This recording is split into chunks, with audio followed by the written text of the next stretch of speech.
This shouldn't be a thing. As always, if you find a thing you think should not be, send it into Greg and me at janesays@civicmedia.us.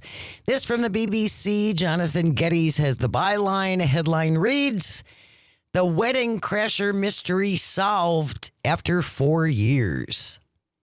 This is a good one. That's how long it took? 4 years. Wow. Michelle and John Wiley had a beautiful wedding 4 years ago at a boutique hotel in England, surrounded by friends, loved ones, and one complete stranger. After the wedding was over and they're going through their wedding photos, there's a guy no one knows, a tall man in a dark suit in the back with a noticeable look of puzzlement on his face. After quizzing everybody at the wedding, nobody knew who he was. Yeah. Nobody could figure out who this mystery guest was. After 4 years, they found him.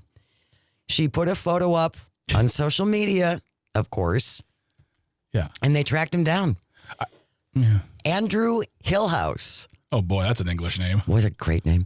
Andrew Hillhouse was supposed to be a guest at another wedding 2 miles away. He said he only realized he was at the wrong place when the bride came down the aisle and he didn't recognize her.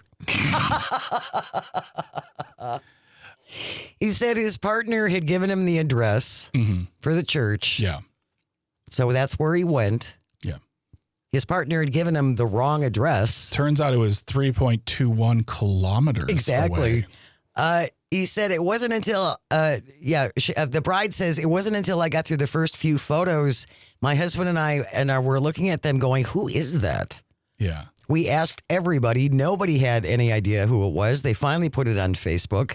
And yes, they tracked him down. Andrew Hillhouse said he was running late for the wedding. With just minutes to spare, he had pulled in at the venue at the address his partner gave him, walked in, sat down. He thought he was late. Yeah. His partner was supposed to be among the bridal party.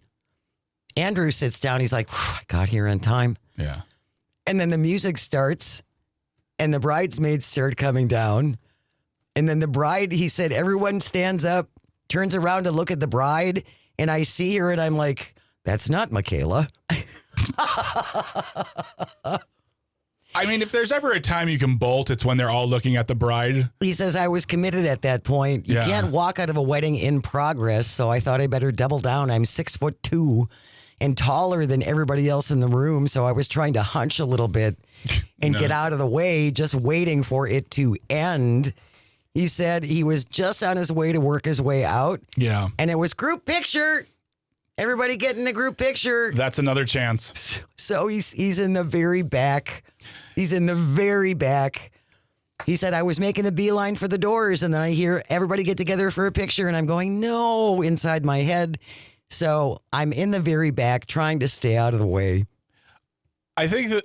And eventually, he got his way out of there. I think it's very funny because I would have, you could take a big step. You could just walk out and be like, you know, Michaela, I'll love you forever. And then you just walk out. But also, I was thinking about this. I've been married for nearly 13 years now. And I think I've looked at my wedding photos twice.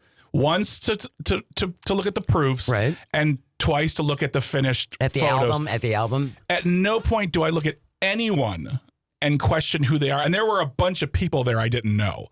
So that must have been a small wedding. The fact that they were looking at, and I imagine there was a picture on the wall with tons of red yarn trying to figure out who this he guy belongs to. But like, honestly, if my wife would have said, hey, who's this guy? I'm like, I don't know, probably my mom's cousin. Like, and I just moved on. And never would have thought about it. Never would have occupied my brain.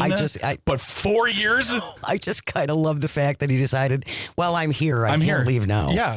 I attended a wedding today. That was my job. I had to attend a wedding. You didn't say it had to be the correct one at the address you didn't give me. That wraps up today's episode of This Shouldn't Be a Thing.